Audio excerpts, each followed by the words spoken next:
Hello everybody, this is GeneralJannis, and today in Chaos Tactics I'm looking at the very interesting transport rules for the upcoming 10th edition and giving you my ideas, at least some speculations of how we could use it as Death Guard, Thousand Suns, World Eaters and Chaos Space Marines. So with no further ado, let's get started. So today, the 24th of April, waiting for some more news from the Warhammer Fest on Saturday, where we will probably get to see the new box and some of the new rules.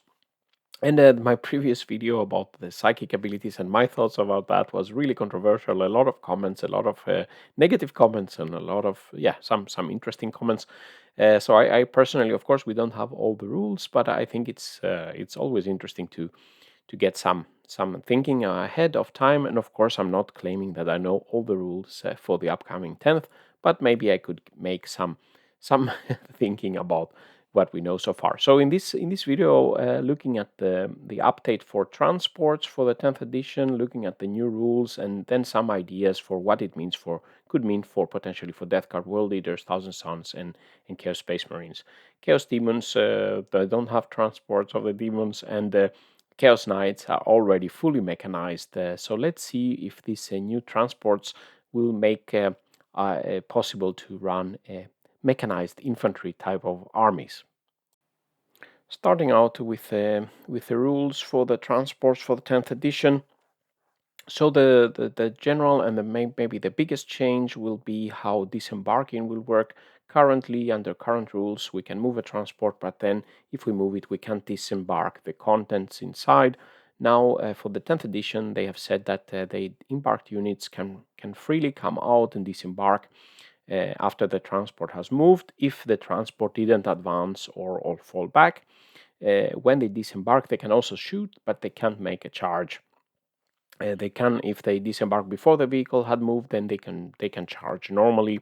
But this is really interesting because now you're not stuck with moving the transport and having to wait a full turn until the models come out. And then, even maybe more importantly for Chaos, the Land Raiders, as has been previewed, at least for the Loyalist type, they will again get the assault ramp. This allows them to, when the Land Raider moves, the units inside can disembark, and then they are free to charge. So this is really strong, probably very strong combo both for Loyalist Marines and the Chaos factions, being able to deliver the Terminators close by to make a lethal charge. We also saw some of the rules from the Rhino. We have seen the stats from the Loyalist Rhino previously. We also get some more description on the Firind Deck rule. The Firind Deck for the Rhino, for example, it's a Firind Deck 2, meaning that 2 of the embarked models can shoot from within the Rhino, so you don't even have to disembark everything to be able to shoot with inside. And we don't know, for example, the Land Raider, what type of Firind Deck it might have. And as we saw in previous reveals, all the vehicles have a buff to their toughness. Even the Rhino is now a toughness 9 and will become a toughness 9, and then the Land Raider probably would be a toughness 12, 13, 14, something like this, I would assume. So they are better. They have become better at protecting the units inside, at least from light weapons fire. So some ideas for Death Guard. Death Guard, of course, being a slow army normally, and you have some very nice units that really like to be in melee, like the Deathshroud Terminators or the Blightlord Terminators. And foot slogging up or making let's say deep striking and then failing your 9-inch charge is never fun.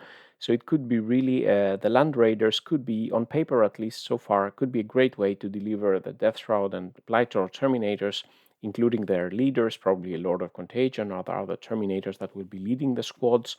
And then they can be delivered close to the enemy lines for some nice charges.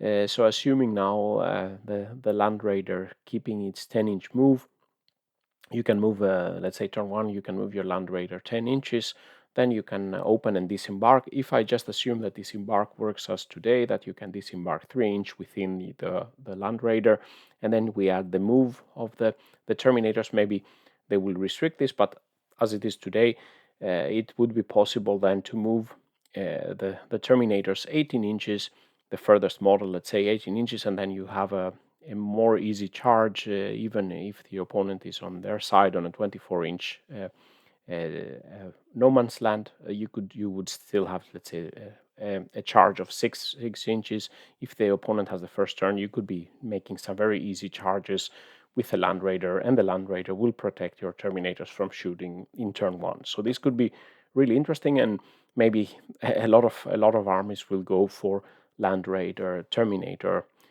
combos. Looking at the Chaos Rhinos, they can transport. The Rhinos probably will not be able to transport the Terminators, but Toughness 9 could protect the Plague Marines. And as two models inside can shoot, for example, Plague Marines, assuming they still can equip a Meltagun, if we have a 10-man squad with two Meltaguns or two 5-man squads, one Meltagun each, two of the Meltagunners could be shooting outside, or of course, if you have the Blightlords, you can also shoot outside the Rhino. So you could move the Rhino up. If it still has a combi Melta and the Plague Marines inside, let's say two Meltaguns, you would have a 3 Melta type of Rhino, so it becomes like a mini assault tank. Another idea could be Foul Blightspawn. Foul Blightspawn has a very nice sprayer weapon with a 12-inch range, but he could stay inside the Rhino and shoot with his sprayer. So that would be interesting, that because then you get basically a 24-inch range, threat range for the weapons of the Plague Marines and the Foul Blightspawn.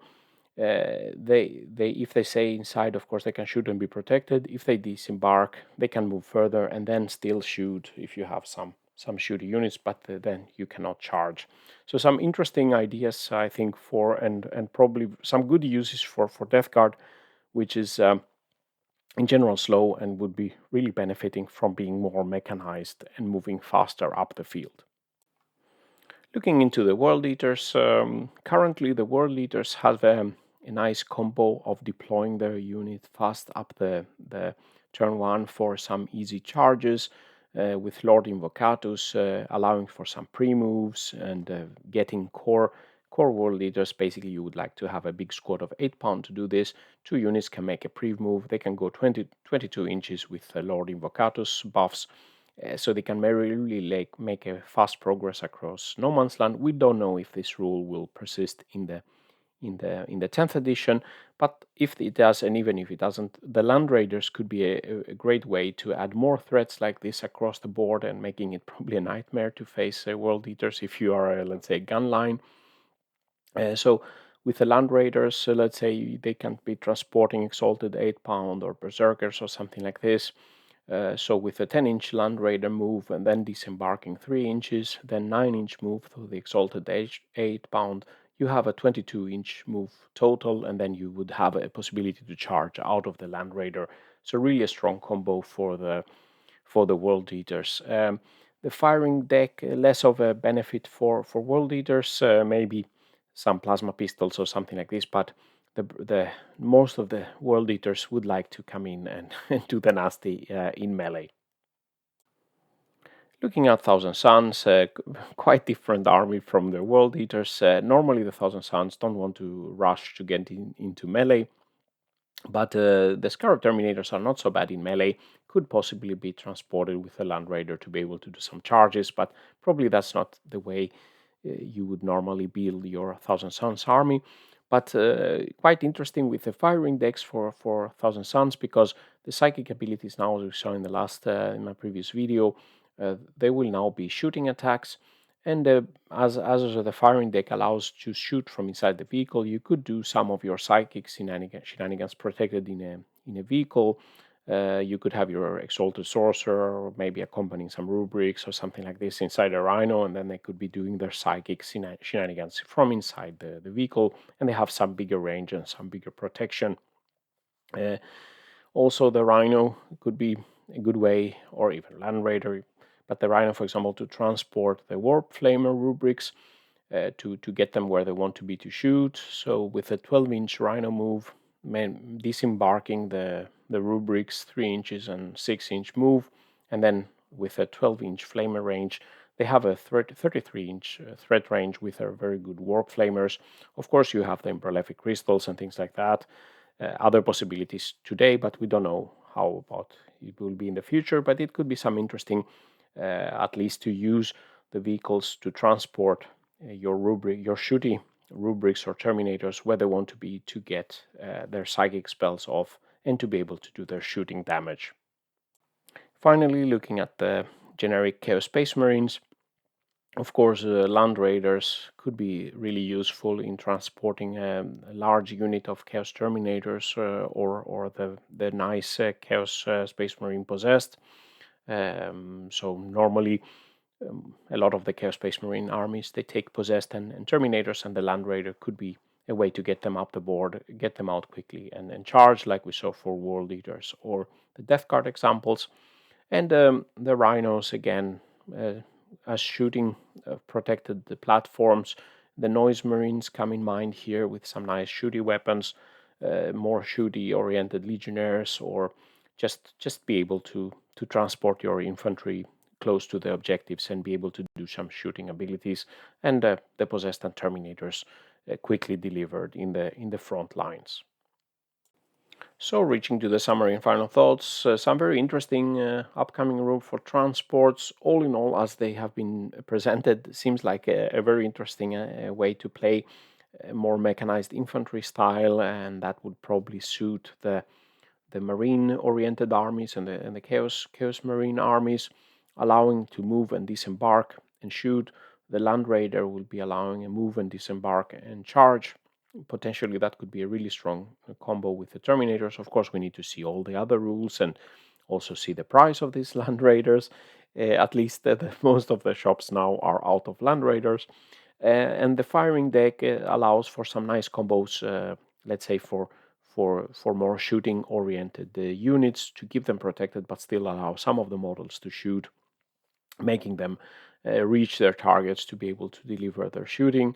The high toughness of vehicles that we have seen previously will help the transports also to not explode turn one unless the enemy has a lot of anti-vehicle weapons, but it will at least protect them from the normal weapon fire. So all in all, I think these transports rules make for some interesting make the transports more interesting. So this concludes the video. What do you think about the transports? Please leave a comment below. If you want to discuss more, you can visit our Discord channel, GeneralJannis Chaos Tactics.